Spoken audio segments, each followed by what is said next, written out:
Hey, Tom, in fundraising, we talk a lot about making our donor communication skimmable. So first, can you describe what we're talking about when we say skimmable? And then can you tell us like how to do that while making sure that the key messages we're trying to convey are received?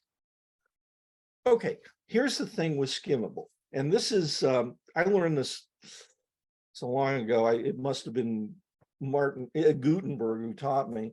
The people don't read right away, they skim first. And so I'm always thinking about that. What are they going to really, absorb in that skim moment? So if you look at somebody like with a magazine, they will flip through it and they'll look, or a newspaper, they'll flip through it and they'll be looking for things that interest them personally. And all they're really using as signposts for that are the headlines, right? Or the other type that's pulled out of the body copy, the article itself. And that's how they're making their decisions. Will I return to an article and then possibly read it? The unicorn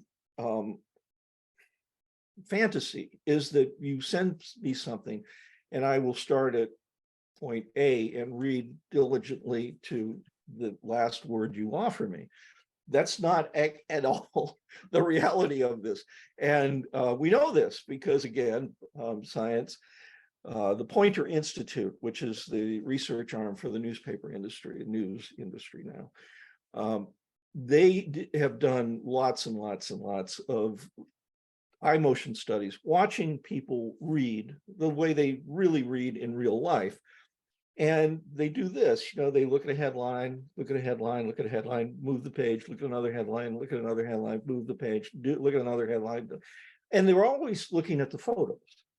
So what you do is you take advantage of this behavior, which is basically your brain at work. It's not conscious, it's what your brain wants to do. And you take advantage of what I call the skimming layer. You can call it what you want. And that's all the big type, so headlines, then subheads, which are in journalism called decks, then pull quotes, where you take a little sample of text from the article itself and make it bigger. So you kind of emphasizing one point. You don't do a lot of those, you do one per article. And then you have captions, which are adjacent to your photos. And all those things, those are the easier, quicker, briefer, bolder things to read. That's your skimming layer. And if you put all the good stuff into that skimming layer, then you will get your message across to 80 to 90% of people. If you put your really good stuff in paragraph 3 of an article, almost nobody's going to see it, except the inside staff who may be commenting on it. It's just, you have to take advantage of how people actually consume information. So I love that. And I'm just wondering, so when you concentrate on the headlines and the subheads and maybe like, the first sentence of the paragraphs, you want those to be super skimmable. So if that's the only thing they read, they understand what it is you're asking them or what it is you're trying to convey. Yeah, and I mean, you can buy a few more paragraphs from somebody. The first gift that people give you is their attention span, not money. And you can buy a few more paragraphs if that first sentence, as you point out, is intriguing, or if the headline's intriguing and there's a hook there.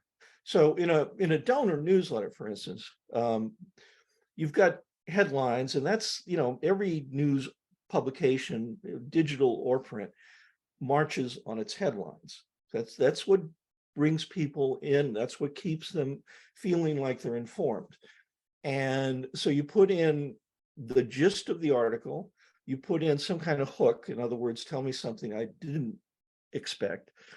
Then with a donor newsletter, you also throw in some donor love so that they get the credit. Thank you, Tom.